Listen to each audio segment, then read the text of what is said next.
Hola a todas y todos. Nos encontramos nuevamente en este curso de Teoría 1. Esta clase es del lunes 24 de agosto. Continuará abordando los trabajos que hacia principios del siglo XX, fines del siglo XIX, contribuyeron a la configuración del campo de estudio de las relaciones internacionales. Como hemos hecho la semana pasada, indagaremos sobre los aportes que los estudios sobre el imperialismo han dejado en términos de este momento tan significativo de configuración del campo. El lunes pasado nos dedicamos al pensamiento de Hobson. Este lunes continuaremos profundizando las problematizaciones en torno del imperialismo a partir de los aportes de Rosa Luxemburgo y de Lenin. Simplemente presentar un cuadro más amplio a través de este video. Luego ustedes contarán con mayor material y audios de clase que lo desarrollan en profundidad.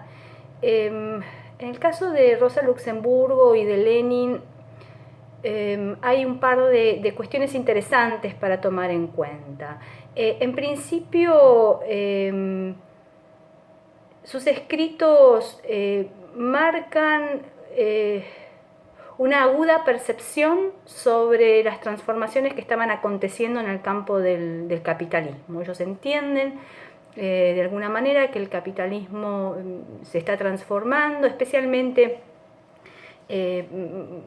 hay cierta coincidencia en marcar que esa transformación comienza a observarse con indicadores claros a partir de la crisis de 1873.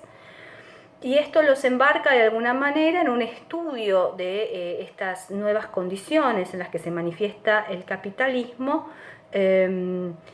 dentro de los cuales aparece el imperialismo como, si quieren, expresión de esta fase histórica del capitalismo monopólico.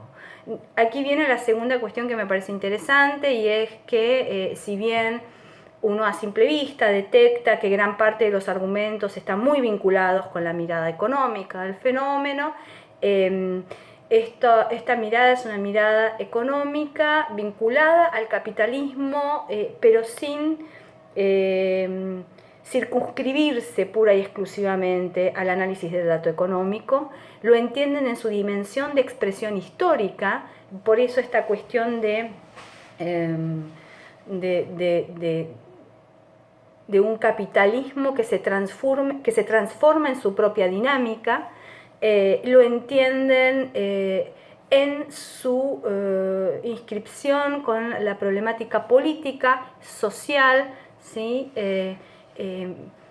Aludiendo no solamente a la correlación de fuerzas entre estados, sino también entre distintas clases sociales. De modo que este abordaje, presente tanto en Rosa Luxemburgo como en Lenin, es un abordaje complejo del fenómeno del imperialismo, que se va produciendo en la medida que los autores siguen atentamente o desarrollan sus estudios en una escena internacional de crecientes turbulencias, no solamente en el plano europeo. Las referencias de ambos autores a los fenómenos de enfrentamiento, de creciente fricción entre las potencias europeas en el continente africano y en Asia, por ejemplo, los escritos de Rosa Luxemburgo de 1911 sobre la crisis marroquí, o bien las observaciones del mismo Lenin sobre el reparto de China entre las grandes potencias, nos muestran un atento seguimiento del panorama internacional, así como también su profunda mirada sobre el mundo, no necesariamente bajo los designios del imperialismo, pero que sí caían bajo un tipo de imperialismo que tenía otro tipo de artilugios, como es el caso de América Latina. En el caso de Lenin aparece seguidas veces la alusión al modo en el que el imperialismo aún se expresa en aquellos estados independientes, ¿no? O semicoloniales, ¿no? Entonces aquí aparecen ejemplos, entre ellos Argentina, Chile, bueno, también hará alusiones a Turquía. De modo que ahí hay una mirada científica sobre un fenómeno novedoso que atentamente sigue los acontecimientos mundiales, políticos, económicos y sociales, y que a su vez en esta discusión o en este trabajo de reflexión teórica, uno no puede estar ajeno al derrotero de la Segunda Internacional, ¿no? Digo, la Segunda Internacional se funda en 1889, es una suerte de, si quieren, convocatoria de todos aquellos partidos socialistas, laboristas, de corte marxista, muy heterogéneos, que generan este espacio para acordar, si quieren, algún tipo de orientación común frente a las dificultades, frente a los problemas que las sociedades enfrentaban por aquel entonces. Y esto no es solamente una discusión, si quieren, meramente organizativa, sino que es una discusión que viene acompañada de estas elaboraciones teóricas, ¿no? Y decíamos que esta Segunda Internacional es muy heterogénea y va a ir mostrando sus heterogeneidades en distintos momentos, lo cual llevará lógicamente a fricciones, a discusiones entre aquellos más reformistas o los virajes entre aquellos marxistas que en algún momento parecían más ortodoxos y que terminan optando por una mirada más reformista, y aquella facción más revolucionaria, si quieren, que era justamente representada por Lenin y Rosa Luxemburgo. Es muy interesante ver cómo en la obra o en los escritos de ambos autores se manifiesta también una profunda discusión o reflexión en torno al derrotero del socialismo en Europa. La crítica frente a los sectores reformistas está bastante presente en ambos autores, pero no solamente tiene que ver con una crítica a los sectores reformistas dentro de la Segunda Internacional, sino a las consecuencias que esto podía llevar o que iba a traer inevitablemente hacia el destino de los sectores proletarios o de la clase obrera en su totalidad, para poder resolver, si quieren, su condición de explotación, ¿no? Digo, esto es un impedimento desde la lectura de Hobson y de Rosa Luxemburgo, ¿no? El reformismo o el socialismo reformista termina siendo un impedimento para que los sectores proletarios puedan acceder al poder. Y claramente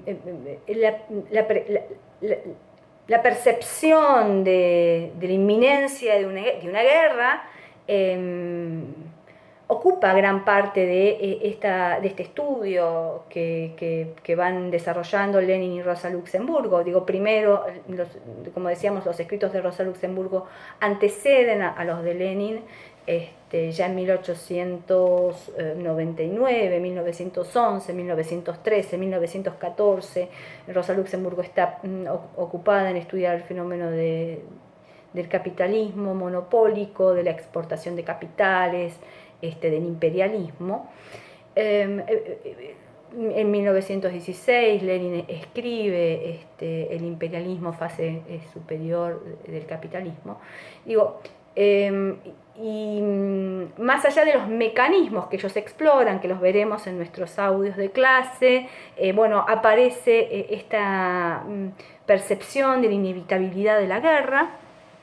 Frente a esto, lógicamente, además del análisis de la guerra como un fenómeno